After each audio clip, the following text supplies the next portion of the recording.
Akan dulu, Tuhan berkati. Selamat pagi, Shalom. Nah, berjumpa kembali di hadirat Tuhan, jemaat GKSI Petra yang disertai Tuhan, diberkati Tuhan. Sebelum lebih jauh membaca, mendengar, dan merenungkan dan melakukan firman Tuhan yang khusus saya akan share pada pagi ini, maka saya mengingatkan kita kembali tentang sikap, selain sikap-sikap yang lain yang penting, yaitu kita paham dan kita tahu, atau kita harus paham dan mengerti bahwa ketika Tuhan berbicara atau menyampaikan firman, itu adalah hal yang serius. Kita bukan, saya ulangi, Tuhan bukan seperti kita yang ngobrol ngomong. Karena apa yang disampaikan itu penting, bukan asal ngomong dan kemudian lalu begitu saja dan tidak tergenapi. Karena itu terkait dengan itu, ini yang penting juga buat saudara dan saya, bahwa ketika Tuhan berbicara, suara Dia, firman-Nya punya daya cipta. Nah, dalam daya cipta tersebut, kaitannya dengan kita manusia yang sedang menuju kepada kesempurnaan serupa dengan Kristus, maka ada kaitannya dengan pemulihan, pembentukan, perbaikan. Rasul Paulus pernah berkata, ada yang menanam, ada yang menyiram. Artinya, dalam terjemahan lain bisa dikatakan, ketika Tuhan berbicara, Dia sedang meletakkan sesuatu pondasi atau dasar kebenaran, kehidupan, kuasa, dan lain sebagainya. Dia letakkan itu sebagai benih. Lalu kemudian bisa juga yang sebagai menyiram adalah benih itu sudah ada, pemahaman itu sudah dipunyai, tapi kemudian diteguhkan, kemudian dikuatkan, bisa juga diperlebar dalam pengertian dan pemahaman kita, sehingga firman yang sedang kita dengar itu adalah sedang merenovasi jika sesuatu yang harus direnov, diperbaiki ulang dalam hidup kita, ditata ulang, atau yang pertama tadi, atau dia sedang meletakkan pondasi kebenaran untuk kehidupan kita yang lebih bermakna dan yang lebih berarti. Artinya maksud saya adalah buka hati untuk bisa paling tidak dua hal tersebut. Apakah firman atau apa yang Tuhan sedang sampaikan itu adalah Dia sedang meletakkan dasar, Dia sedang meletakkan satu kebenaran yang harus menjadi pondasi hidup kita, atau Dia sedang merenov, memperbaiki yang sebenarnya kita sudah tahu, tapi mungkin lagi tidak tepat, atau ada kontaminasi lain. Itu yang saya ingin Bapak Ibu ingat kembali tentang konsep itu. Kesimpulannya bahwa ketika dengar firman Tuhan, sikap kita mesti tepat dan akurat, dan kita mengerti ada sesuatu di balik atau di dalam kemasan kebenaran tersebut. Apa yang saya mau share, saya coba kasih tema yang bisa saja ada tema lain, tapi kurang lebih begitu saya coba mau katakan tentang mata air. Gereja dengan mata airnya. Karena itu Bapak Ibu, tidak pernah kita jumpai satu gereja persis sama. Walaupun dia itu satu denominasi, walaupun itu satu aliran, walaupun itu bahkan mungkin satu gembala senior, tapi beda-beda tempat, itu tidak sama. Karena itu mari kita lihat esensinya. mata airnya. Coba kita sama-sama akan lihat itu yang kita bisa mengerti dan kita bisa berpartisipasi tentang hal tersebut. Selalu dua hal berdimensi dua hal. Yang pertama, selalu bicara pribadi dan selalu bicara korporat. Kebersamaan itu tidak bisa dipisahkan. Konsep tubuh Kristus dan konsep pribadi masing-masing pemercaya itu tidak dapat dipisahkan. Maka kita akan melihat itu kalau memungkinkan dua hal tersebut terkait dengan mata air. Mata air dihasilkan menjadi sumber utama dan tak dapat diganti dengan yang lain. Itu adalah pasti Tuhan.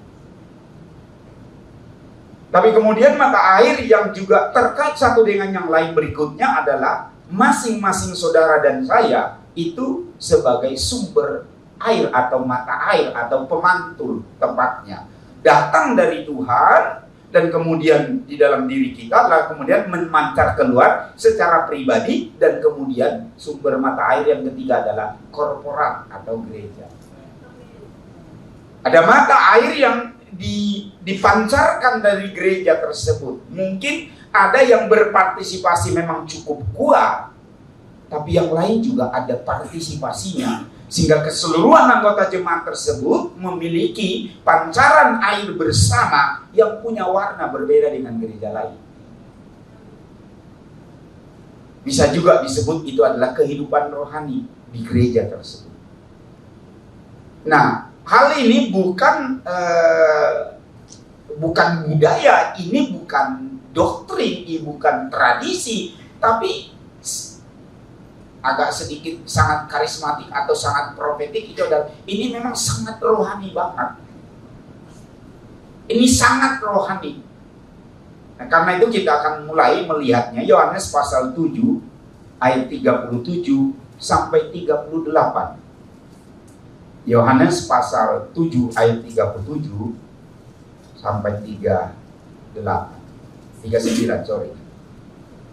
Yohanes pasal 7 ayat 37 sampai 39. Air hidup. Dan pada hari terakhir, yaitu pada puncak perayaan itu, Yesus berdiri dan berseru, "Barang siapa haus, baiklah ia datang kepadaku dan minum. Barang siapa percaya kepadaku, seperti yang dikatakan oleh kitab suci, dari dalam hatinya akan mengalir aliran-aliran air hidup." Yang dimaksudkannya ialah roh yang akan diterima oleh mereka yang percaya kepadanya, sebab roh itu belum datang karena Yesus belum dimuliakan. Terima kasih. Dimensi pertama yang kadangkala sudah jadi doktrin atau sudah menjadi pengakuan iman adalah air yang dimaksud di sini adalah roh yang akan memenuhi, menempati orang tersebut lalu kemudian mengalir keluar.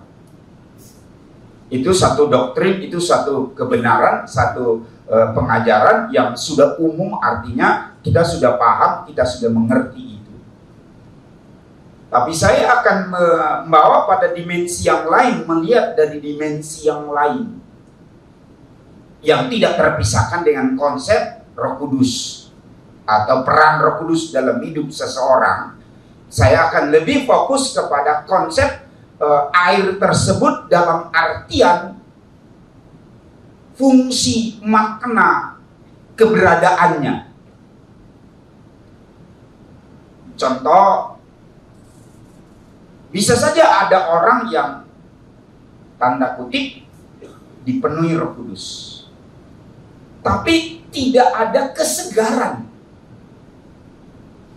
tidak ada kehidupan rohani yang dirasakan, dialami, atau mengalir dari hidupnya. Dan itu jadi kontradiksi. Kok bisa? Orang yang dipenuhi Roh Kudus kok bisa gersang?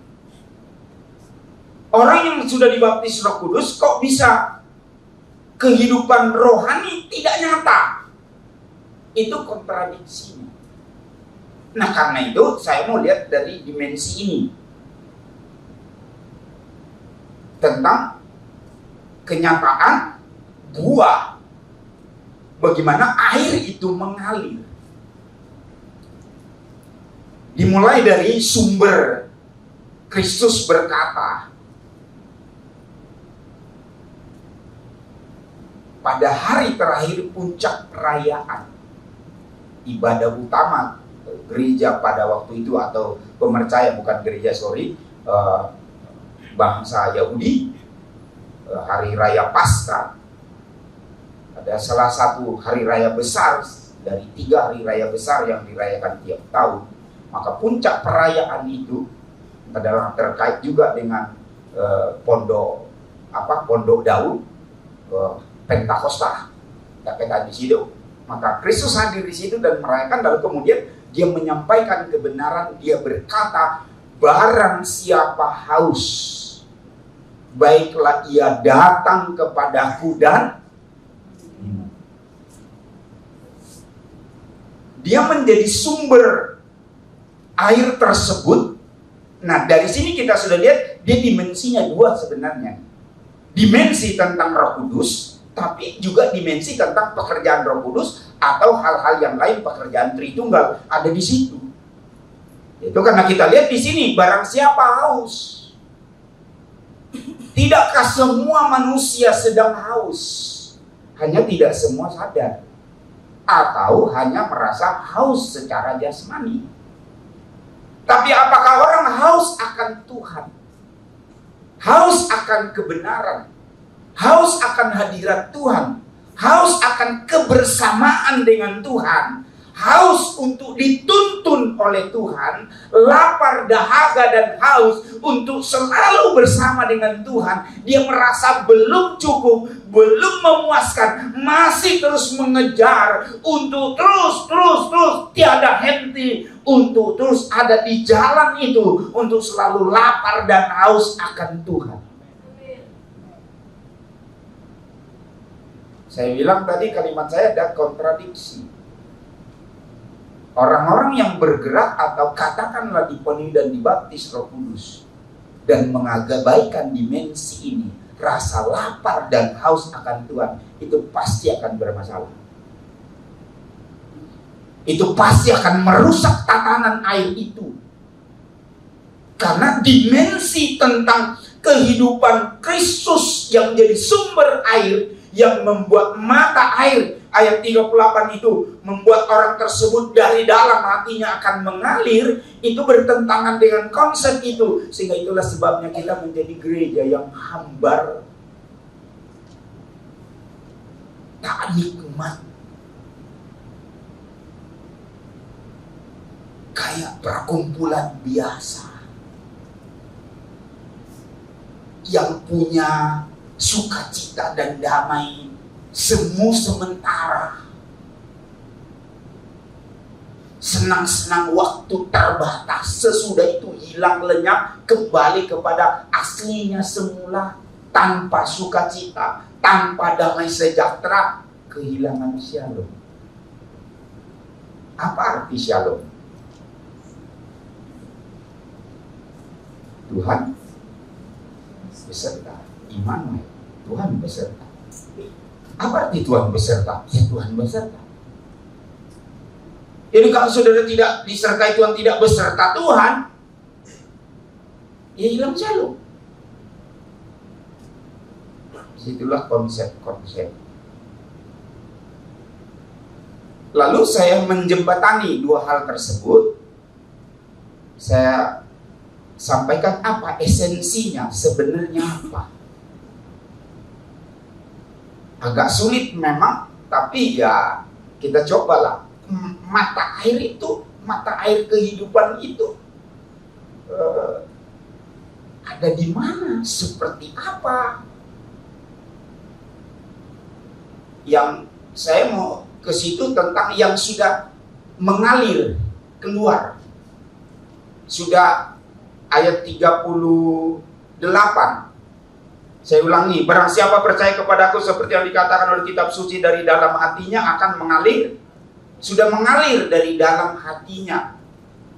Jadi tidak hanya teori bahwa dia sumber air, tapi dia sudah menaruh itu di dalam hati orang, lalu kemudian orang itu menjadi sumber air juga jadinya, memancarkan air itu. Kita akan lihat itu. Ini mata air sejenis apa? Ya tadi, oke, sejenis dipenuhi Roh Kudus. Roh Kudus bertata di situ. Oke, sudah. Dimensi yang lain yang saya mau coba bahas lagi. Apa di situ? Ini apa jenis air ini?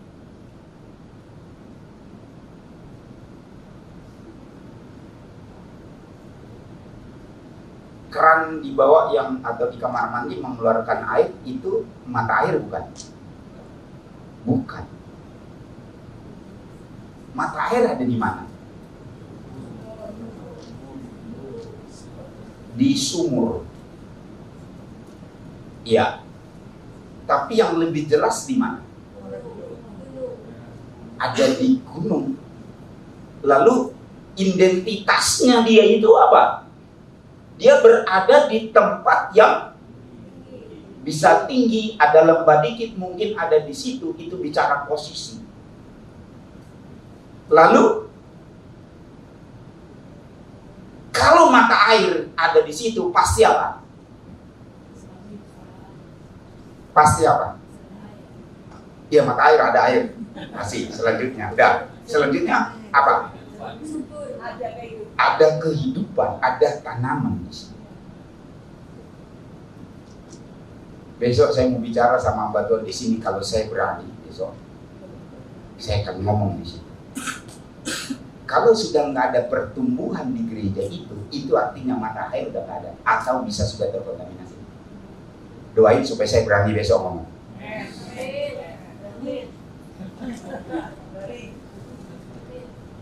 Dan takutnya kan saya ini di Jawa Tengah, dicegat di jalan kan repot, nggak bisa pulang. Tapi itu cirinya, mata air itu membuat ada pertumbuhan, ada kehidupan di sini.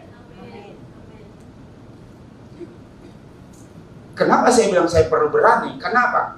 Saya mau berdebat sama pendeta siapapun tentang pertumbuhan, dia mau bilang kualitas, dia mau bilang kuantitas, nggak akan kalah semua kalau saya bicara mata air. Kan itu bicara bukti. Kalau bilang di situ ada kehidupan, ada mata air, tapi nggak ada pertumbuhan, mata air opo iki? Mungkin mata air di Tanjung Priuk, atau kalau di sini di daerah Semarang Utara ada mata air. Mata air di Semarang Utara di sini di bagian utara, mata air itu apa? Udah terkontaminasi sama besi, garam. Hasilnya apa? Yang nggak enak diminum lah. Buat nyuci besi, mobil pun, piring, peralatan pun nggak bisa. Itu mata air, boleh. Itu mata air, boleh. Tapi mata air bukan mata air jernih. Kok jadi kesini? Jadi sebenarnya saya udah selesai mata air, udah selesai khotbah saya. Tinggal aplikasinya gimana? Mata air kita gimana? Mata air gunung apa mata air pinggir laut? Udah terkontaminasi, udah banyak garamnya sehingga darah tinggi, marah terus seperti saya sama kalian juga. Shalom. Ternyata makin tua darahnya juga makin naik, akibatnya mudah marah juga rupanya. Karena itu air di dalam mengalir itu sudah banyak garamnya di darahnya maksudnya. Jadi apa yang saya maksud di situ untuk kita coba renungkan, maka ada istilah dalam Alkitab yang kita sudah tahu dan sudah paling lama karena ada di dalam Alkitab di kitab Wahyu, itu adalah kasih mula-mula. Jadi air jernih yang sedang mengalir, yang sedang bekerja dalam diri seseorang itu adalah saat orang itu punya kasih mula-mula. Nah, yang belum punya kasih mula-mula ini susah ngomongnya sama dia. Sama dengan ketika kita bicara orang jatuh cinta dan ngomong kepada orang yang belum pernah jatuh cinta, oh itu dunianya jauh, nggak nyambung. Bahkan yang jatuh cinta dengan yang pernah jatuh cinta kepada objek, kepada siapa dia jatuh cinta, kita omongin, nggak nyambung juga. Orang tua misalnya kan, orang tua pernah jatuh cinta kan, lalu anaknya jatuh cinta, oke? Begitu anaknya jatuh cinta, orang tuanya kan nggak jatuh cinta kan, sama calon mantu, nggak jatuh cinta kan? Kalau dia jatuh cinta, itu sakit. Itu jeruk makan jeruk itu namanya. Bisa nanti pagar makan tanaman, kacau itu nggak benar itu, koslet. Nah, jadi orang tua menasihati anaknya yang sedang jatuh cinta, melihat objek jatuh cinta anaknya, itu pasti nggak nyambung. Sehingga orang jatuh cinta beda pandangannya, beda responnya, beda motifnya, bedalah dengan yang tidak jatuh cinta, dengan orang tersebut. Maka ingat ya, waktu kita pertama kali ngalami lawatan Tuhan, jatuh cinta sama Tuhan, orang lain bilang, lu rada-rada. Dalam keluarga goncang. Yang baru jatuh cinta kalau suami istri enak. Wah enak tuh, suami istri ke gereja sama-sama. Wah enak, sama-sama jatuh cinta di objek yang sama, gereja yang sama, kepada Tuhan yang sama, konsep imannya, pengajaran, wah enak itu. Tapi kalau cuma satu, ibu-ibu misalnya istrinya jatuh cinta, suaminya bilang sama temannya, istri gua gila gara-gara dia ke gereja itu. Kok gila gimana? Ini lebih banyak di gereja daripada di rumah. Nah, itu ciri-cirinya. Sini ada apa enggak ada? Enggak ada ya? Kebanyakan ya datang gereja langsung ngibrit pulang gitu. Kayaknya ini tempat-tempat sengsara gitu ya. Cuma sebentar mesinnya gimana itu. Enggak ada nikmatnya di situ. Kenapa? Dia enggak jatuh cinta di sini.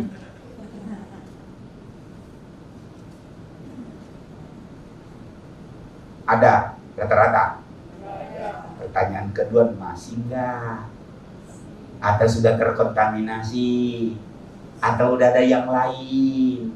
Lagi nimbang-nimbang, A dan B, hitung kancing baju, Polan apa Molan, apa Mikael, apa Sapsuri. Cintanya mulai terbagi sehingga ya nggak terlalu konsen, nggak terlalu mau berkorban sama, karena mulai berbagi cinta. Itu adalah cinta, itu adalah kasih mula-mula. Dulu waktu saya mengalami pertama itu orang ngomong, tapi ujungnya ngomongnya gini, bicaranya gini, itu mah cinta mula-mula, ntar juga luntur. Oh itu saya kesel tuh denger, ntar juga luntur, maksudnya ntar juga nggak aktif, ntar juga nggak gitu, ntar juga nggak senang, nggak gitu. Saya denger itu, masa sih? Karena kan lagi rasa, pernah nggak? Orang jatuh cinta udah rasain gagalnya. Itu sampai bayar nyawa loh.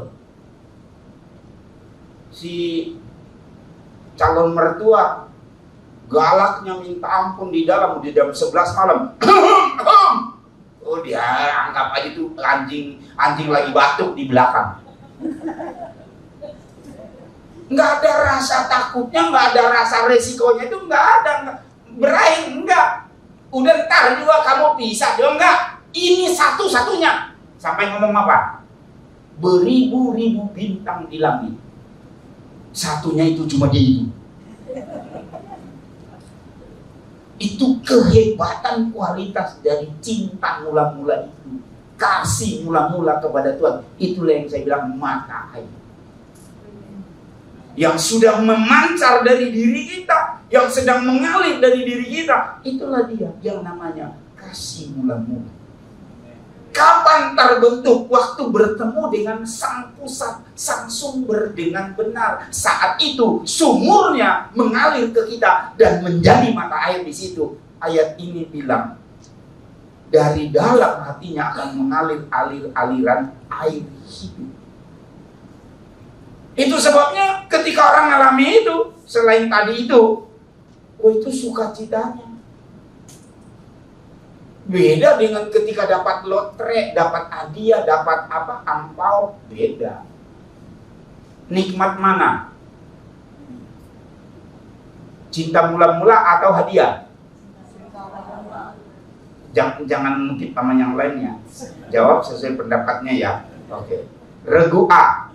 Nikmat mana? Cinta mula-mula atau hadiah? Cinta mula. Berarti kalau punya cinta mula-mula yang lain nggak dapat, sebenarnya nggak terlalu masalah juga ya.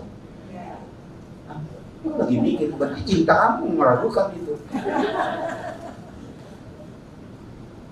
Karena itu, waktu saya sudah alami prinsip ini di tahun ini, saya mulai iya. Kenapa ada orang itu rela jual hartanya, rela berkorban? Itu karena cinta mula-mula. Kenapa orang pelit, medit? Itu cintanya. Tak ada yang dia cintai mungkin hartanya. Sama dengan agamawan pemuda di Alkitab. Semua hukum dia lakukan. Oh itu segala macam dia lakukan. Lalu Tuhan bilang, oh udah kalau gitu tinggal satu. Apa itu Tuhan? Pulang jual seluruh hartamu. Kena dia di situ. Udah pulang bersumut-sumut. Baik gini-gini segala. Pada dia pikir Tuhan mata duitan. Itu karena cinta mula-mula. Pengorbanannya itu nggak terkatakan, lebih dari yang lain. Nah itulah cinta Tuhan, dimulai dari Tuhan. Pengorbanannya dan kasihnya yang saya doa tadi itu anugerahmu. Wih, dalam dahsyat itu dari Tuhan sudah memberi segala-galanya. Maka ketika sumurnya itu masuk dalam diri kita, kasihnya masuk menempati kita, muncullah kasih itu. Kasih agape. Yang kemudian kita akan lihat dari sudut kacamata kasih mula-mula. Kenapa kasih mula-mula? Selain saya, yang pertama 1 Korintus 13. Habis panjang Ustaz. Ayat berapa ya? Yang baca satu. Dan itu 1 Korintus 13 itu tentang kasih. Oke, mau baca dulu deh. 1, 2, 3.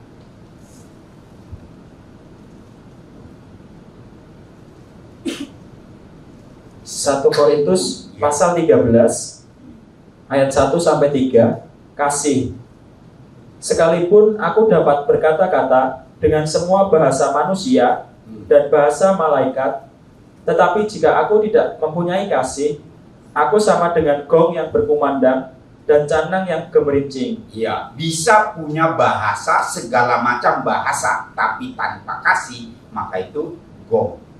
Terus, sekalipun aku mempunyai karunia untuk bernubuat, dan aku mengetahui segala rahasia dan memiliki seluruh pengetahuan. Perhatikan yang saya bilang tadi, dimensi yang satu tentang Roh Kudus, karunia Roh Kudus. Sekalipun berkarunia luar biasa, tapi tanpa kasih. Kita bahas, tanpa kasih mula-mula, itu cuma hamba kering, tanpa kehidupan. Itu aja. Terus, dan sekalipun aku memiliki iman yang sempurna, imannya sempurna. Terus, untuk memindahkan gunung, tetapi jika aku tidak mempunyai kasih, aku sama sekali tidak berguna. Ya, cukup segitu. Lihat, saudara. Itu sebabnya kenapa dia bicara kepada jemaat Efesus, begitu dalamnya kalian jatuh. Efesus, limpa ajaran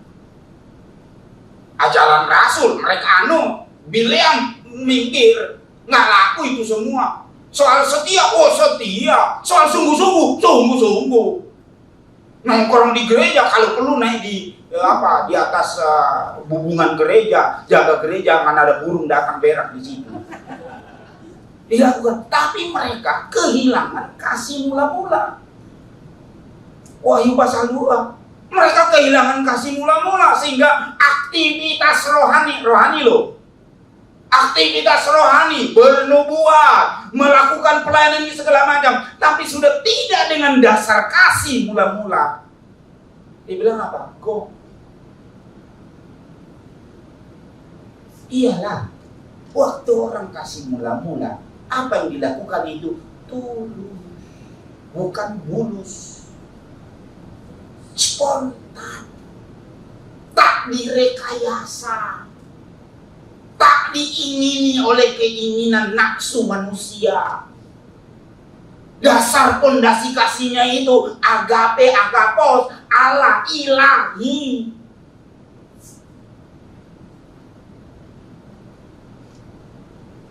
Maka ketika berulang kali ada pesan Tuhan, saya lagi mikir, apa? Yang mana?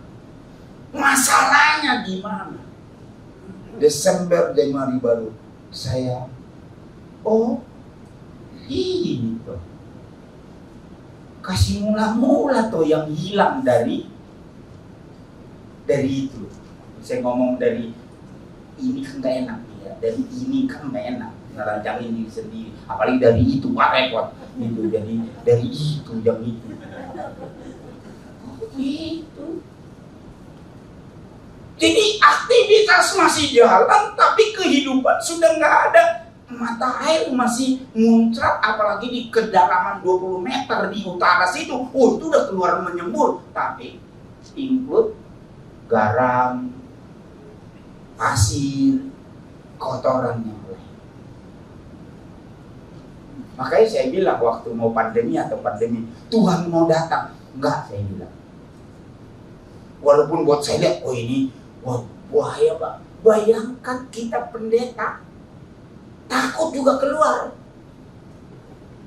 Itu serem banget. Itu ini aku udah sangka kalah keberapa. Apa ini udah bokor. Waduh, serem banget.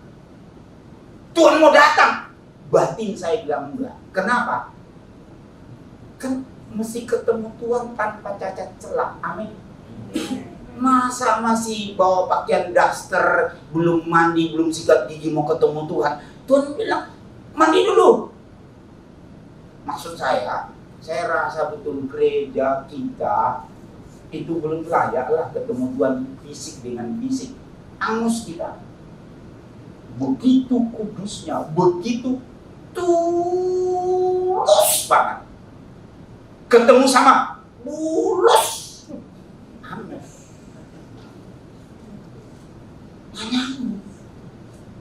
Apalagi kita yang mata duitannya masih kencang banget. Wah, repot. Sorry to say. Masuk surga, lihat emas, lihat permata, dia ambil karung, dia gali. Repot. Jadi saya bilang belum bisa. Apalagi termasuk mau pengangkatan, lu mau diangkat gimana? Berat, dompet lu masih berat. Karena itu kita mesti kesini nih. Yang membuat kita bisa menuju kepada kesempurnaan.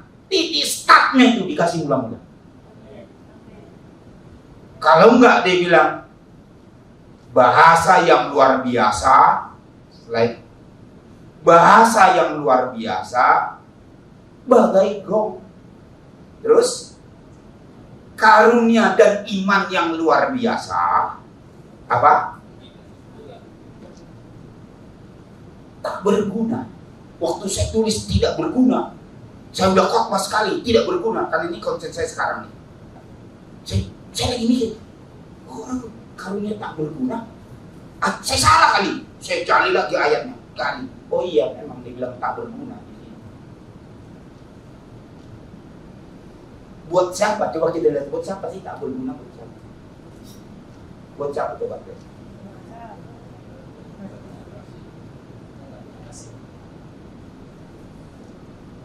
Supaya ngerti maksudnya gini. Saya punya karunia luar biasa. saya punya iman luar biasa, bisa memindahkan penyakitnya, pindah dari apa namanya, dari orang tersebut pindah ke kerbonya yang lumpuh, dianya jalan. Saya punya karunia itu bisa memindahkan itu, luar biasa. Nah, ayatnya yang tak berguna. Itu yang saya tanyakan, tak berguna buat siapa maksudnya? Buat orang lain ada gunanya, ada manfaatnya, tapi buat sayanya nggak ada gunanya, nggak ada upahnya, nggak tercatat, nggak dikutip. Menghadap Tuhan, saya ngusir setan, saya bernubuat. Tuhan bilang, aku nggak pernah. Kok bisa? Kan saya usir setan. Coba kita buka filmnya. Waktu dia bilang namanya karunia pemberian, bro. Bukan kekuatan, bukan hebatnya dia. Maka waktu dia bilang, setan keluar, setannya keluar, pindah, sembuh. Itu lihat itu. Nah, coba kita lihat. Waktu setan keluar, takut sama kamu, apa takut sama saya? Sama Tuhan. Filmnya keluar. Oh, setan seram takut sama Tuhan. Ada hadirat Tuhan di situ. Waktu firman dilepaskan, kebenaran dilepaskan dengan iman, taat, malaikat melakukan itu, iblis kabur, ngibrit, tapi dianya nggak dapat apa-apa. Apa kata Tuhan? Hari itu aku akan terserang engkau pembuat kejahatan. Yang lebih bahaya, sesi kedua filmnya. Mau lihat? Kita lihat sesi kedua filmnya. Selesai itu orang yang sembuh lumpuh, kamu dikasih mobil kan? Saya bilang, orang bergerak dalam karunia-karunia pasti diberkati. Lihat film kedua, dikasih mobil. Dan yang hasil pelayanan. Atau dikasih motor, hasil pelayanan. Puji Tuhan, berkat Tuhan. Ya. Lalu Tuhan bilang, pertanggungan jawab. Lu kan udah dapat mobil kan? Udah, masuk di mobil lu. Mobilnya udah ada di neraka, udah panas. Masuk bareng-bareng. Karena itu kasih mula-mula. Tujuannya bukan itu. Ya Pak Daniel ya. Kita mah tulus. Dikasih juga menerima. Nggak sombong amat lah. Tapi bukan itu tujuannya. Nggak pulang bergerutu. Salah kali ini orang. Itu yang saya bilang bahaya film yang kedua kan. Rahasia akhir zaman dibuka, belum itu nanti ke situ. Matius pasal 7, di situ begitu. Jadi Tuhan nggak akan bilang di mana, nggak bisa dituntut Tuhan. Ada pertanggungjawab, kan kau sudah dapat. Apa? Kan aku menabur. Iya, kau tabur kuasaku, kau pakai, kau sudah mulai ekonomi. Udah makan tuh ekonomimu di situ. Selesai. Kasih mula-mula cari ekonomi? Enggak. Saudara karena kasih mula-mula aktif di gereja ini supaya kaya? Enggak kan? Zaman akhir itu yang ditawarkan gereja. Bukan nggak ada benarnya, ada benarnya dikit-dikit lah, dikit-dikit. Ikut Tuhan pasti diberkati, ikut Tuhan, iya iyalah ada. Ya namanya ikut Tuhan gitu loh, yang punya segala-galanya. Ikut dia ya kecipratan lah, dapat lah. Tapi orang yang cinta mula-mula, kasih mula-mula, bukan itu. Haleluya. Khotbah saya udah selesai. Loh, yang kedua, slide-nya nomor 2 bilang, kenapa kasih mula-mula? Yang pertama, karena itu jadi tidak ada gunanya manfaatnya apapun yang kita miliki, yang kita punyai. Kalau tanpa kasih mula-mula, maka kita berdua. Wahyu pasal 2 ayat 4 sampai 5. Panjang bro itu. Pasal 2 4 sampai 5 nanti baca, suruh mereka baca di rumah aja. Kamu bacain enakan mereka dibacain pasal 2 sampai 5. Nanti mereka baca di rumah aja ya. Pasal 2 4 dan 5 bukan pasal 4 dan 5, cuma 2 ayat. Pendeta juga manusia. Monggo Mas. Tapi kamu berdiri situ dibayar kan? Kasih ulang-ulang. Oh iya. Banyak berdiri, banyak baca ya, angpaunya mesti tebel. Silakan. Wahyu pasal 2 ayat 4 dan 5. Namun demikian, aku mencela engkau, karena engkau telah meninggalkan kasihmu yang semula. Sebab itu, ingatlah betapa dalamnya engkau telah jatuh. Bertobatlah, dan lakukanlah lagi apa yang semula engkau lakukan. Jika tidak demikian, aku akan datang kepadamu, dan aku akan mengambil kaki dianmu dari tempatnya, jikalau engkau tidak bertobat. Ya, kaki dian diambil. Nah itu panjang lagi kalau kita bahas kaki dian, tapi kurang lebih tadi itu di pasal 1 ayat 20, kaki dian itu adalah gereja dalam artian spesifikasi rohani yang di mata Tuhan. Jadi kalau kaki dian itu diangkat, jadi istilahnya rohnya, kehidupannya dari gereja itu hilang. Yang ada cuma organisasinya, kegiatan manusianya, kegiatan sosialnya, kegiatan agamanya ada, tapi kehidupannya sudah nggak ada karena Kristus bergeraknya di kaki dian. Sehingga yang bergerak di situ ya jemaat sama pendetanya doang yang bergerak. Itu kenapa kasih mula-mula. Kita bisa seperti Efesus betul-betul sekarang sudah nggak ada gereja, tinggal puing-puing. Dan bukan cuma Efesus, sejarah gereja mencatat banyak gereja yang tinggal nama, tinggal puing, akhirnya berujung ke situ mati dan hilang. Dan kita sedang mewaspadai, jangan sampai kita masih beribadah, kita masih bergereja, tapi kaki dian sudah nggak ada. Nah sebelum itu jadi, itu makanya saya mau bicara besok sama hamba Tuhan, mau bicara besok sama mereka itu tentang itu. Yo, kasih mula-mula kita kembali. Mungkin kita udah terlalu jauh dulu, motifnya udah gak jelas. Yuk kita kembali, tulus lagi melayani. Yuk setia lagi kita ibadah tanpa pamrih, amin. Karena cinta kita kepada Tuhan, bukan kepada manusia tapi kepada Tuhan. Oke, saya mau lanjut sedikit. Tadi saya sudah singgung tentang alasan yang ketiga, Matius 13 ayat 44 sampai 46.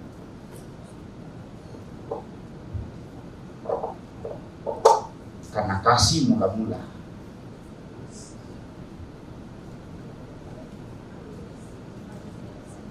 Matius 13 ayat 44 sampai 46. Amplopnya dikurangi. Matius 13 ayat 44 sampai 46. Perumpamaan tentang harta terpendam dan mutiara yang berharga.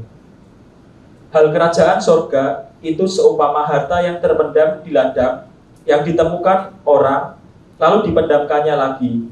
Oleh sebab sukacitanya, pergilah ia menjual seluruh miliknya, lalu membeli ladang itu. Demikian pula hal kerajaan sorga itu seumpama seorang pedagang yang mencari mutiara yang indah. Setelah ditemukannya mutiara yang sangat berharga, ia pun pergi menjual seluruh miliknya, lalu membeli mutiara itu. Perumpamaan kerajaan Allah yang Tuhan Yesus bawakan itu sampaikan karena itu yang akan diletakkan di bumi dan itu yang mau membawa kehidupan dalam dunia ini. Kerajaan sorga akhirnya kita temukan itu berpusat pada Injil, pada Kristus itu sendiri, salib, dan ujungnya adalah kita temukan itu bicara tentang kasih Tuhan.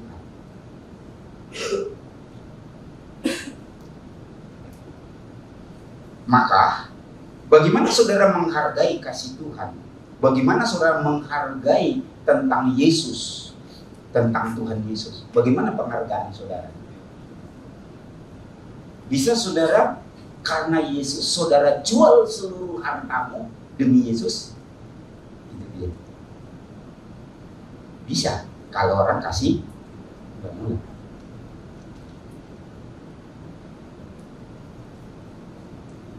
Apa yang tidak bisa dilakukan atau tidak mau dilakukan oleh orang yang jatuh cinta?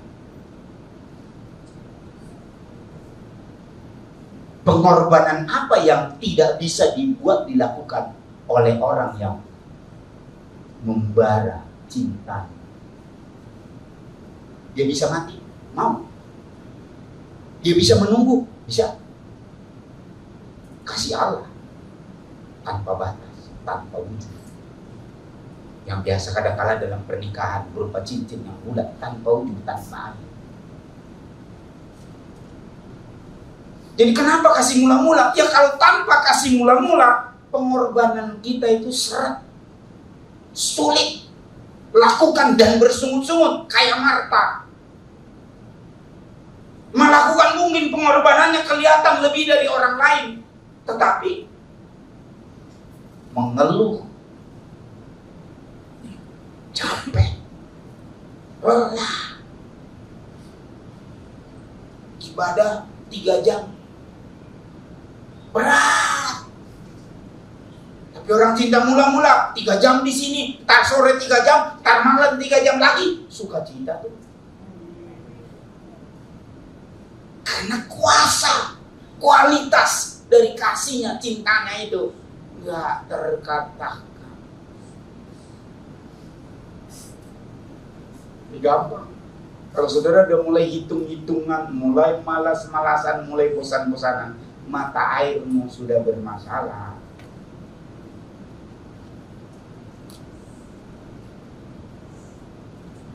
Mau diangkat, sorry, keberatan lo, nggak bisa diangkat.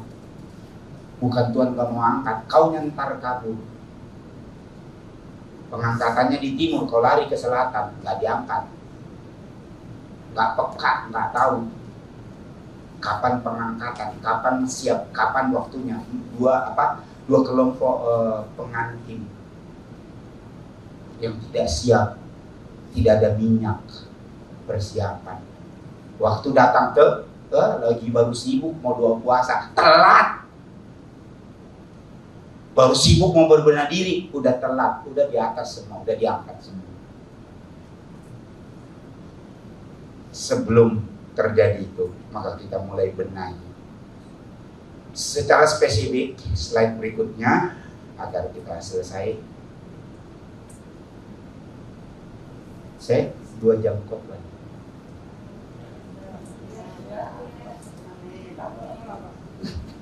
Iya, tapi lihat gembala. Ngerti aku. Ya.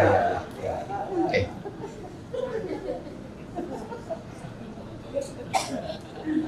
Ya. Kasih mula-mula begitu memang. Enggak bablas angin nih. Kita lihat. Dimensi dari kasih mula-mula itu 3. Waktu orang jatuh cinta sama Tuhan pertama di zaman Tuhan, itu ibadah itu adalah kerinduan utama, makanan utamanya. Nah, kadang-kala Tuhan masih sisakan itu, tanda kutip ya, Tuhan sisakan itu kadang-kala walaupun udah kehilangan kasih mula-mula, tapi nggak ibadah itu rasanya gimana gitu. Itu buktinya, bekas-bekasnya. Tapi waktu cinta mula-mula nggak ibadah, waduh, aku kok nggak ibadah, kehilangan banget. Kalau cinta mula-mula masih membara, kenapa? Persekutuan itu bagian yang muncul terekspresi, air yang mengalir itu adalah menginginkan persekutuan, menginginkan kedekatan, maka dia pasti mau berdoa, pasti mau beribadah. Waktu saya sedang bahas kekidian, tiba-tiba saya ditelepon sama salah satu pendeta, bahas tentang lahir baru, lari ke kasih mula-mula. Dia bilang gini, dia panggil nama saya, panggilan hari-hari, Les, Paulus, Les. Dulu kita itu tahun 80-an waktu kita cinta mula-mula itu, waktu kita lahir baru, kan kita nggak diprogram untuk baca Alkitab. Kita nggak disuruh-suruh saat teduh, tapi kita sendiri harus baca Alkitab, kita cinta doa. Iya benar, itu kasih mula-mula. Nah sekarang gereja udah dibikin programnya, udah dibikinin ayatnya, udah di blast pakai apa? Ya dia bunyi situ tingtung, masih tidur. Atau lihat, oh iya bagus. Udah dibikinin, tapi kalau kau dia ikut, selesai program, kembali ke cinta model lama, kembali. Karena kasih mula-mula yang membuat orang konsisten persekutuannya, mendalam persekutuannya, rasa laparnya untuk tahu firman Tuhan, itu karena kasih mula-mula. Kalau kalian kasih mula-mula, dengar khotbah setengah jam, apalagi nggak beraturan misalnya tanda kutip. Yang lebih parah lah, ada yang tanpa urapan, habis sudah.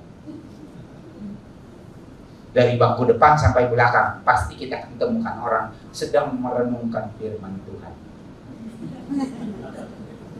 Makanya saya suka bilang, sorry ya, jangan renungin dulu ya, dengerin khotbah dulu, nanti pulang baru renungin ya.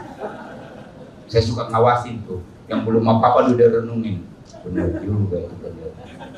Amin. Nah, gitu. Rasa laparnya, rasa hausnya kan kebenaran. Itu ciri dimensi. Yang terakhir di nomor 3 bilang, ada cinta, ada kasih akan jiwa-jiwa. Cinta dan kasih akan jiwa-jiwa. Nah, dari sini ada beberapa hal yang saya mau share dan kita evaluasi dan kita lihat apa yang baik yang kita ambil. Ciri-cirinya di sini ya. Saya ada contoh lain tapi saya nggak mau ngomong, nanti makin panjang khotbah saya. Oke, jadi gini. Ciri-cirinya cinta mula-mula. Banyak kesaksian. Ngomong ke orang itu nekat niat. Betul apa benar?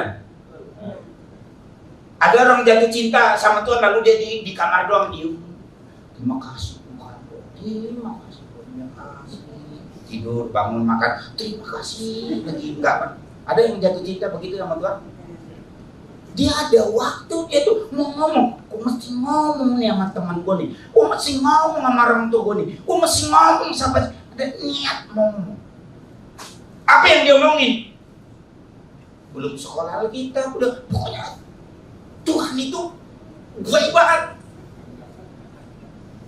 Dia cinta kan.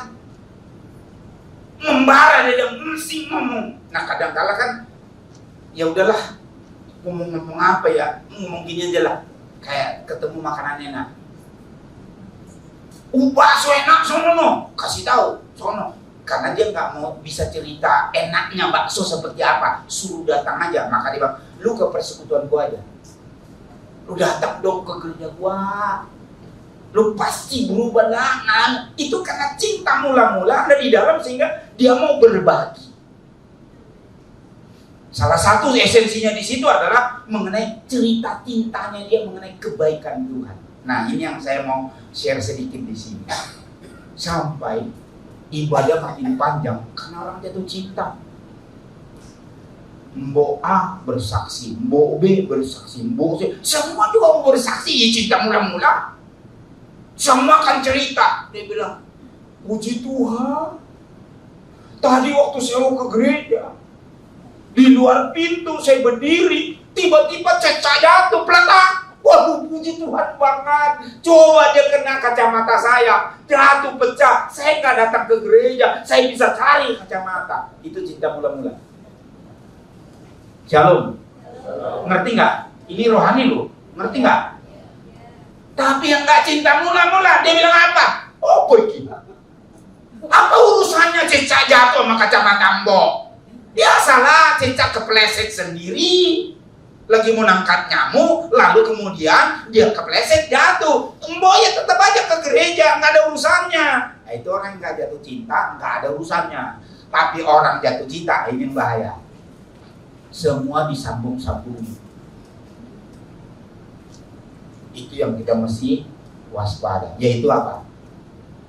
Ya, bersaksi sebenarnya itu lebih berguna dan bermanfaat lebih banyak itu waktu kita bersaksi di luar. Itu yang saya mau sharing, arah dari pelampiasan cinta mula-mula. Jangan dilampiasin di gereja semuanya, separuh aja, tapi sebagian lampiasin di luar. Ada yang sembuh, dia datang cerita, puji Tuhan, kakek gua tadinya bengkok, sekarang lurus. Gua semua amin. Ya iyalah, amin. Kita diberkati, diberkati, amin. Tapi kalau tetap ya juga lagi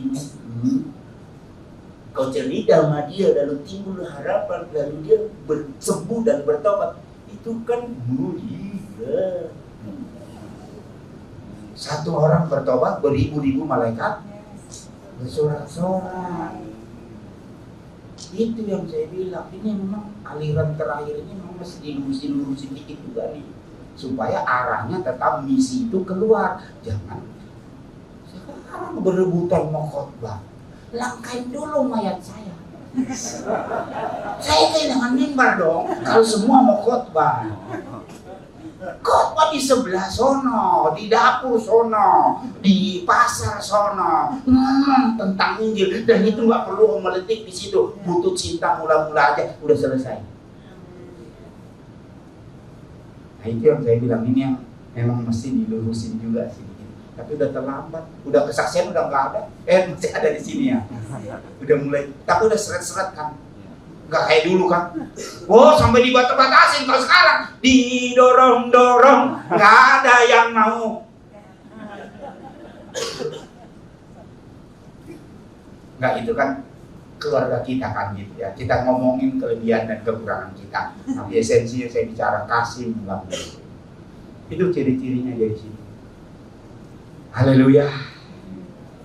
Semoga kami tahu bahwa kami udah jauh dari kasih mula-mula sebelum terlambat. Selanjutnya gimana? Saya ya Tuhan, udah mau sejam. Mari bersama bergerak maju menuju keserupaan Kristus. Ayo kita sama-sama lanjutkan. Tadi saya udah mulai belokin dikit. Kita arahkan bagaimana kita melepaskan anugerah senjata yang kita punya, jangan cuma ke dalam tapi juga keluar. Mari kita sama-sama lanjutkan. Filipi pasal 3 ayat 16. Boleh.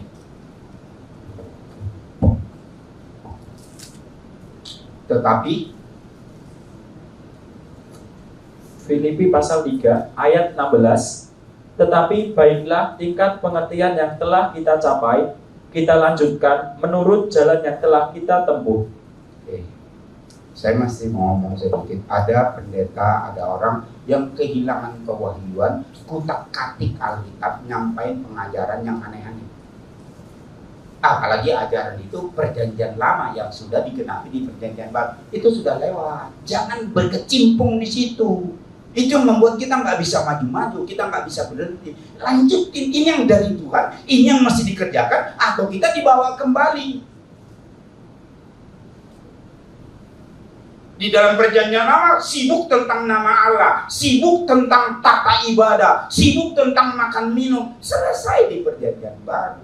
Tadi pagi renungan saya, kamu cuma mikirin adat istiadat, tapi kamu nggak ngerti kebenaran.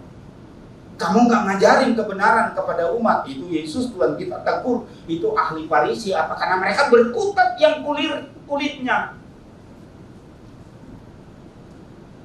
Simpel nama Allah. Satu, Bapa dan Tuhan Yesus dan Roh Kudus. Clear, selesai.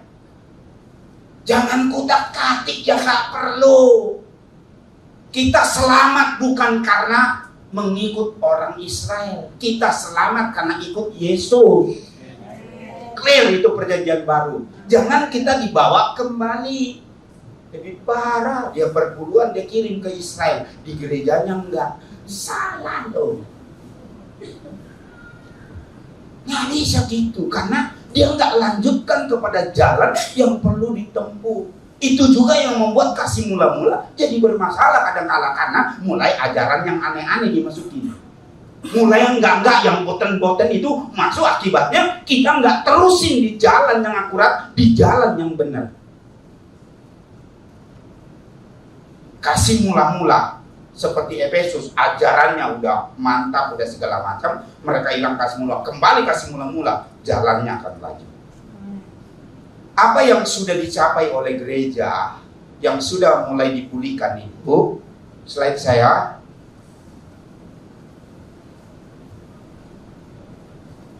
Lanjut. Lari. Pemulihan jawatan tahun 50-an, penginjil mulai muncul. Mereka demonstrasi kuasa, altar call, kesembuhan, kembali kepada Kristus, kembali kepada Alkitab. Gerakan 1950-an. Kita lanjutkan dari situ penginjilan, kita lanjutkan dari situ. Jangan kembali mutar-mutar di situ. Itu kebenarannya kita tinggal lanjutkan. Tahun 60-an muncul konsep gembala. Orang harus digembalakan. Itu udah kebenarannya udah benar. Tahun 70-an muncul tentang pengajar yang kemudian doktrin diluruskan, diajarkan kembali kepada Alkitab. Full gospel muncul di sini. Lalu kemudian muncul gerakan kenabian. Muncul gerakan kerasulan. Kebenarannya yang sebelahnya, gerejanya mulai gereja Yerusalem, gereja Asia Kecil, seterusnya gereja Ortodok, Protestan, Injili, Pantekosta, Karismatik, terus ke depan. Lanjutin, bukan dibawa tarik kembali. Dua hal, satu yang lama dilupain, yang sudah ditemukan kebenarannya, jangan dibuang. Saya berdoa apa Tuhan? Kita kembali ke karunia, kita mau kembali ke karunia kita. Emang itu adalah hidup kita, karunia-karunia itu iya itu. Tapi tanpa kasih mula-mula, hambar. Jadi lanjutin dengan gerakan itu dengan dasarnya kasih. Kalau dasarnya ada, karunia-karunia bergerak, wah, siap kita ketemu Tuhan. Yang sepakat bilang, itu pergumulan kita. Nah, menemukan mata air kasih mula-mula tidak sesederhana yang kita pikirkan, yang saya khotbahkan. Itu anugerah. Tapi pertama kita mesti sadar betapa jauhnya kita sudah jatuh. Lalu kita konsen untuk itu dan berdoa. Oke, saya nggak bisa banyak bicara di slide ini. Lanjut slide berikutnya. Bersama bergerak maju menuju keserupaan dengan Kristus. Masih sama, lanjutkan apa yang sudah ditemukan kebenarannya. Sudah, kan kebenaran itu nggak berubah-ubah. Namanya kebenaran ya kebenaran. Kapan 2 tambah 2 ditemukan sama dengan 4? Saya nggak tahu. Tapi apakah sudah berubah? Tetap masih. Kebenaran tetap adalah kebenaran. Itu kebenaran. Jangan pernah dirubah. Itu sudah kebenaran. Jangan, bisa aja permainan sedikit. 2 tambah 2 sama dengan 22. Tapi itu pengembangan. Bisa nggak matematikanya? 2 tambah 2 sama dengan 22. Hah? Bisa. Tapi kebenarannya kita kembali esensinya 4. Bukan 22. Tapi bisa direkayasa 2 tulis, taruh lagi 2 di sebelahnya, baca 22. Bisa. Wah, ini kebenaran baru. Enggak juga. Akan sesat kalau hilang yang 4-nya tadi. Karena bergerak di kamuflase dan perubahan yang tidak esensial. Esensinya kebenaran itu adalah kasih mula-mula. Di atasnya yang lain itu, tanpa itu go, kata firman. Mendengar dan menaati apa yang dikatakan Roh kepada jemaat-jemaat. Nah, ini salah kaprah sebagian atau sedikit atau ada beberapa orang. Saya klarifikasi di sini sesuai dengan doktrin, sesuai dengan konteksnya, sesuai dengan Alkitab. Apa yang dikatakan Roh kepada jemaat-jemaat, yang dimaksud di sini itu jemaat-jemaat itu di Wahyu 2 dan 3. Jemaat-jemaat itu adalah kepada gereja, 7 gereja. bukan sembarang kepada apa yang ya benar juga apa yang dikatakan roh secara pribadi, tapi ada yang subjektif. Maksudnya gini, apa yang dikatakan roh kepada 7 jemaat itu berlaku semua buat semua gereja. Itu kebenaran hakiki. Tapi apa yang dikatakan roh kepada seorang, hai hambaku Yohana, ada Yohana di sini kan? Ada? Kalau enggak saya ganti. Kan ini kan membuat palsu. Bisa diganti, membuat palsu bisa diganti. Hai anakku, hambaku Yohana, aku inginkan engkau untuk berdoa buat Papua Nugini. Saudara-saudara, hari ini saya dapat pewahyuan dari Tuhan. Kita mesti berdoa buat Papua Nugini. Itu buat kau. Itu beban yang Tuhan taruh dalam dirimu karena ada kaitannya kau. Karena kau orang hitam, orang begini mungkin. Ada kaitannya, itu bebanmu itu. Tapi yang lain bebannya dia bukan Papua Nugini, tapi suku Sunda atau apa yang lain. Jangan campur rata. Kok semua Papua Nugini dar ditembak yang Jawa di sini karena nggak didoain, pusing sama kesana. Itu subjektif. Maka kedua tanya, ini buat saya pribadi, apa ini buat jemaat-jemaat? Nggak segitu-gitu. Itu yang memang juga gerakan profetik ini, itu harus kembali kepada kebenaran. Dasar kebenarannya itu kasih mula-mula. Yang kedua, kebenaran Alkitabnya mesti juga benar. Karena itu saya sampaikan gini, ini di capture aja slide berikutnya. Tentang suara Tuhan, nubuat dan penglihatan. Mau tak mau saya sampaikan di sini karena kan itu basicnya kita dan kita akan lanjutkan. Kita harus pahami bahwa seseorang, saya sebut roh nubuat di situ, seseorang roh nubuat itu karena apa? Begitu hadirat Tuhan, begitu roh nubuat bekerja, maka seseorang itu bisa dapat penglihatan, bisa dengar suara Tuhan, bisa dapat pesan Tuhan, bisa bernubuat dan segala macam. Tapi jangan diklaim langsung nomor 2. Oh, itu punya karunia. Belum tentu. Itu karena atmosfer.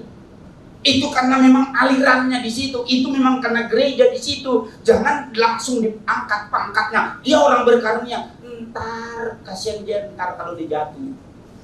Gue punya karunia ini. Loh, saya aja sampai hari ini nggak berani ngomong saya punya karunia. Biar orang lain yang tahu apa karunia kita. Nggak usah tulis di kartu nama. Paulus Epang, rasul palsu akhir zaman. Nggak usah.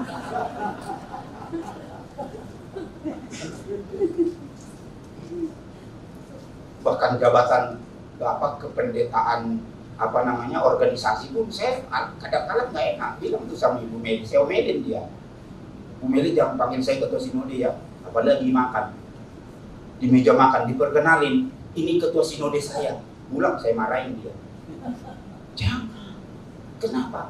Saya kan kalau ketua sinode orang bilang nanti akan lihat dari ujung sampai kaki, lihat cara makannya saya. Nanti saya tambah, mereka bilang, "Woi ketua sinode rakus." Kan repot.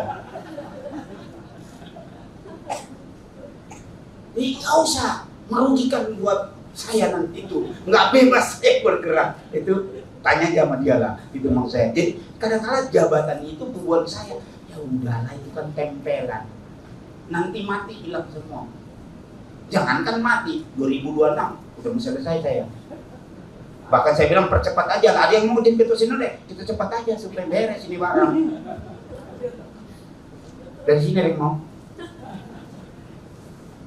Besok baru saya tanya mereka. Jadi jangan labelin gitu, karena itu bahaya. Nanti kasihan, nanti kebesaran pangkat daripada buahnya. Lalu kemudian orang yang level 3-nya itu karunia, lalu kemudian plus jawatan. Nah, ini cuma penekanan ulang. Saya percaya ini udah ditekankan sampaikan. Roh nubuat dan karunia itu dalam kemasan membangun, menasehati dan menghibur. Hati-hati masuk ke prediksi. Puji Tuhan, nggak tahu ya, karena saya kurang medsos saya juga kurang itulah. Tangan saya juga mencetak keluar salah kata-kata kaku nih, jadi nggak terlalu jago saya medsos. Nah, jadi pemilihan yang dulu itu kan kelompok A, Tuhan bilang ini jadi presiden. Kelompok B, Tuhan bilang ini presiden. Loh, Tuhan yang mana kok beda ya pilihan Tuhan itu ya? Sesuai dengan partainya. Kok bisa begitu? Nah itu dia, orang yang punya karunia pun sekaligus, itu hati-hati jangan masuk ke prediksi. Belum tentu. Nah itu hati-hati ke situ. Bergeraklah di ranah membangun, menasihati dan menghibur. Oh nggak boleh? Ya hati-hati, bukan nggak boleh, hati-hati, jangan sembarangan gitu. Nah puji Tuhan pemilihan ini saya nggak dengar tuh. Tuhan bilang nomor 7, Tuhan bilang nomor 5, Tuhan bilang nomor 4. Puji Tuhan, semua nggak dapat. Nah itu jadi lebih baik lagi. Kalau dulu perang kompas, waktu repot lah kalau udah masuk ke mereka yang berkarunia katanya itu segala macam, tapi mereka nggak dilandasi ajaran benar. Nah itu jadi perang buat perang karunia dan segala macam. Itu sekarang puji Tuhan Indonesia kayak di sini udah nggak ada. Apalagi di sini nggak ada lah, amin. Kurang ya, ada ya. Nubuat tidak bertentangan dengan ajaran Rasul, itu nubuat Nabi yang benar. Ada Nabi kesiangan juga ada Nabi yang kesono kemari gitu. Ada ya sedikit lah, apalagi ada nabi yang itu jadi profesi pencarian hidup, nyambung hidup lewat itu, itu jangan, bahaya itu. Nanti yang film yang kedua, ingat ya rahasia kita film kedua, yang lain nggak tahu rahasia film kedua, ingat kalau ada film kedua sebelah. Slide terakhir, belum, Tuhan ampuni saya, lewat sejam.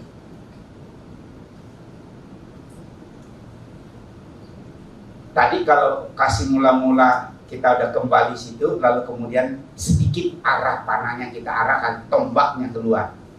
Jangan terlalu banyak ke dalam, boleh ke dalam, tapi jangan kehilangan yang keluar. Mungkin lebih baik begitu.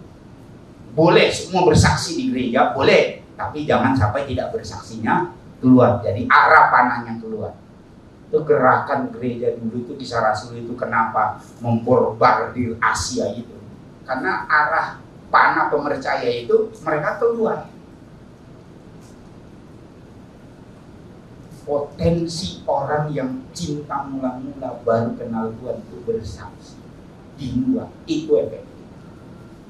Dulu kita salah, itu apalagi dari sebelah langsung kita kali, udah saksi di gereja, lalu dia khotbah, lalu tempelin pendeta, dibakar gereja kita. Salah sendiri karena nggak bijak. Arah panahnya keluar, jangan ke dalam. Jadi bagaimana selanjutnya? Bagaimana merawat kasih mula-mula ini? Arah panah keluar. Maksudnya gimana, Pak? Mau dikasih tahu? Mau dikasih tahu? Mau banget? Banget apa enggak? Hebat loh, kata pada mendidik semua jadi masih kuat. Biasa khotbah 2 jam ya? Oke. Saya nggak salah lama. Kan bisa sejam lagi nih kalau dilanjutin atau masih dipaksakan gitu. Yang kedua, kesaksian perubahan hidup. Jadi konsen gereja adalah ilmu yang kita boleh belajar, boleh, tapi yang paling efektif itu adalah perubahan hidup. Orang yang kasih mula-mula udah mengalami perubahan hidup, udah pasti, nggak mungkin enggak. Masalahnya adalah mungkin terkontaminasi atau udah jauh jatuhnya. Yuk kita kembali, amin. Doa-doa kita pun berjuang kembali. Waduh, kalau kita kembali semua ke kasih mula-mula, bahagia banget. Akan membuat nggak bisa dideskripsikan lah. Kita udah pernah alami kok, udah pernah rasain. Yang nggak belum ramai rasain nanti tanya sama gembala, tanya sama kakak-kakak rohani atau yang sudah lama yang ngerti kasih mula-mula, tanya sama dia gimana caranya. Caranya nggak ada, cuma terima Yesus dengan sungguh-sungguh, dapat itu barang yang namanya kasih mula-mula. Slide berikutnya.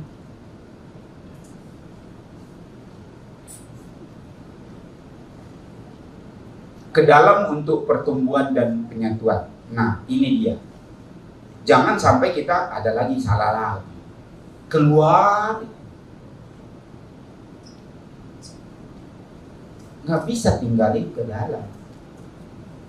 Walaupun kamu punya karunia penginjil, jalan terus, injil terus, tetap dibutuhkan rumah, base, dibutuhkan pos, dibutuhkan tempat, komunitas bersama. Nah, makanya saya bilang tadi gabungnya, lanjutkan dan bergerak maju bersama. Ini dia arah tanggung jawab pribadi kita. Slide berikutnya. Ayat ini kan bilang, baca dong. Baca ke situ aja. Sini aja. Enggak kelihatan. Saya bantu. Dan biarlah kamu juga dipergunakan sebagai batu hidup untuk pembangunan suatu rumah rohani bagi suatu imamat kudus untuk mempersembahkan persembahan rohani yang karena Yesus Kristus berkenan kepada Allah. Saya mesti bilang sama saudara bahwa awal tadi ketika Pak Gembala mengarahkan itu syarat dengan ayat ini bahwa kita datang untuk mempersembahkan sesuatu. Beda ucapan syukur saudara di rumah dengan ucapan syukur bersama di sini. Beda persekutuan saudara, keintiman pribadi di rumah. Dulu saya di Papua, saya mau bersekutu saya di kamar mandi karena di rumah nggak bisa, rumahnya kecil sempit, ada orang dan saya mau doa. Saya masuk kamar mandi dan sekalian berlutut dan berdoa di situ.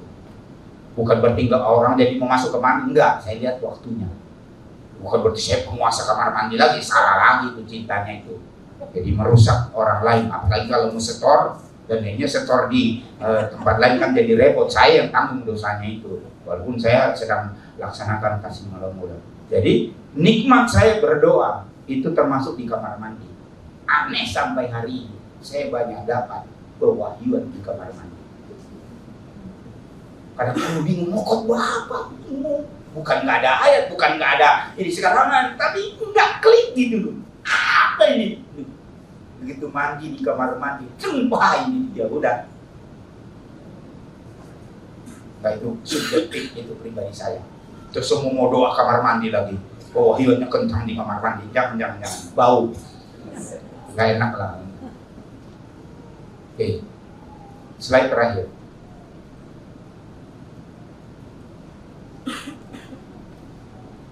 Tingkatan yang jemaat harus jalani itu adalah tingkatan 1-4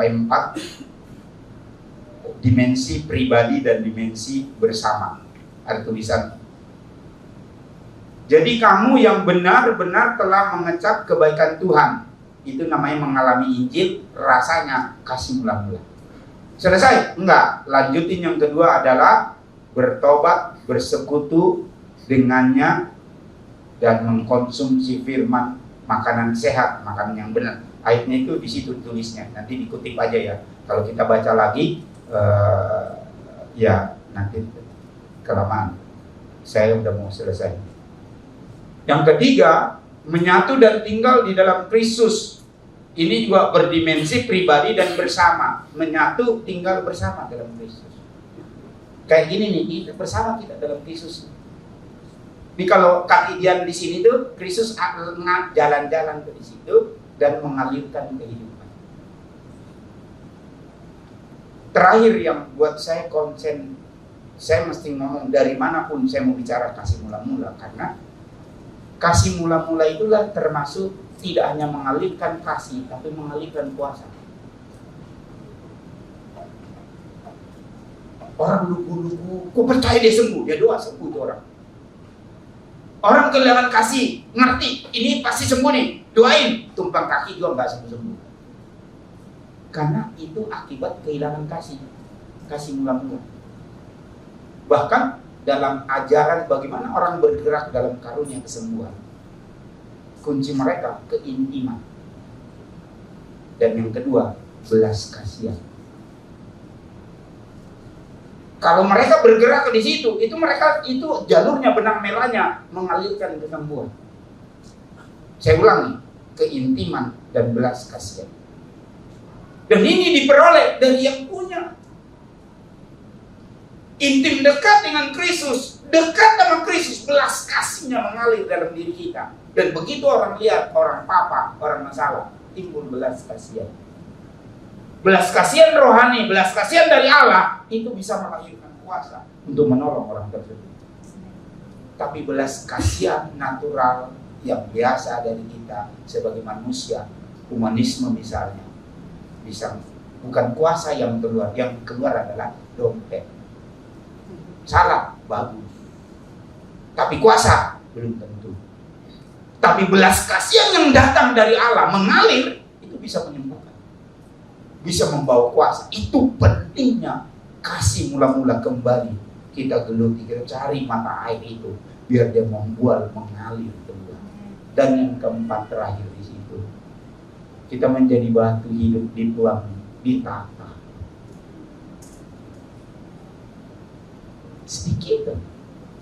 Izinkan saya sedikit, karena buat saya ini target terakhir saya penting banget. Karena ini yang masalah berat. Kenapa seseorang jadi tinggalin komunitas? Karena dia gak suka sama si A. Karena dia kecewa sama sesuatu atau kepada si A. Lalu pindah ke gereja lagi. Ya tentu dia cari aliran yang sama. Kadang-kadang ada juga enggak. Yang penting bergereja. Kok bisa? Itu karena kasih mula-mulanya. Tapi begitu kasih mula-mulanya masih membara, muncul konsep istilah saya, kasih mula-mula itu sedikit rada-rada. Maka timbul masalah istilah batin. Anjing menggonggol, kapilah beribadah. Ya iyalah. Kasih mula-mula kita kan. Sebenarnya gua nggak suka sama tuan rumahnya. Kenapa? Jutek orangnya. Tapi kasih mula-mula di dalam hati itu menutupi itu semua. Sehingga nggak kelihatan juteknya, nggak kelihatan kelemahannya, nggak kelihatan kekurangannya. Itu yang dibilang Alkitab, kasih menutupi segala dosa. Kalau pun kasih mula-mula, wah pemaaf, murah hati, udah gampang. Ya udahlah, selesai udah. Tapi orang yang kehilangan kasih mula-mula, penghakimannya tinggi. Belum apa-apa, dia bilang, udah pintu belakang, lihat ada pintu depan. Loh, gereja kok gini? Kita cuma gini udah diusir. Ya enggak gitu kali. Kenapa keluar segmen itu? Kenapa keluar itu? Serius kepada? Karena kehilangan kasih. Kadang-kadang kasih mula-mula kan tetap tadi yang kedua itu dimensinya kebenaran pengajaran kan, diajarin ke mana. Kadang-kadang karena kasih juga bisa baca, udah orang popo, apalagi tinggal di Jawa, orang popo. Orang popo nggak apa-apa, kencing di situ nggak apa-apa, aman. Ya baik, nggak apa-apa kencing di gereja. Tapi kalau jemaah, kecuali yang sakit atau ada sedikit masalah, lalu bahasa di situ, minimum suruh lap sendiri. Apakah itu kehilangan semua? Enggak, itu karena kedewasaan. PR kita masih banyak. Bagaimana menata gereja ini selanjutnya? Maka mulailah dari saudara dan saya, mulai kejar 4 hal itu. Kasihmu dengan Tuhan, hubungan dengan Tuhan, tanggung jawab utama ada pada kamu. Kita akan bertanggung jawab sama Tuhan. Cinta dan kasih kita kepada Tuhan, karena itu datangnya dari Tuhan. Sumur itu Tuhan taruh dalam dirimu untuk memancar keluar demi orang lain. Kedua, supaya sumur itu tidak mengalirkan hal yang lain, bereskan hal yang lain, pengajaran, kebenaran, itu harus dimengerti. Dan kemudian kebersamaan mulai di situ. Udah, jangan mudah putus asa, jangan mudah ngambek, jangan mudah marah. Ingat kasih mula-mula. kembali ke situ sehingga kita bisa penuh belas kasihan. Cuma jangan dipakai alat itu untuk nyerang kembali. Ya hilang kasih mula-mula itu si bapak itu. Jangan gitulah. Kamu yang ngomong juga berarti hilang sama-sama tuh. Termasuk yang ngomong nih sekarang sama itu. Jadi kita sama-sama punya PS. Selesai. Saya tahu masih ada yang lapar. Apa-apa. Memang kita harus lapar terus. Ada yang lapar beneran kayak saya. Padahal udah makan tadi. Oke. Masih boleh pelayan altar kembali. Kalau dulu kasih mula-mula biasanya nggak disuruh, udah naik duluan. Begitu udah ditata, diatur begitu. Pendeta belum ngomong kita kaya sesuai aturan rapat.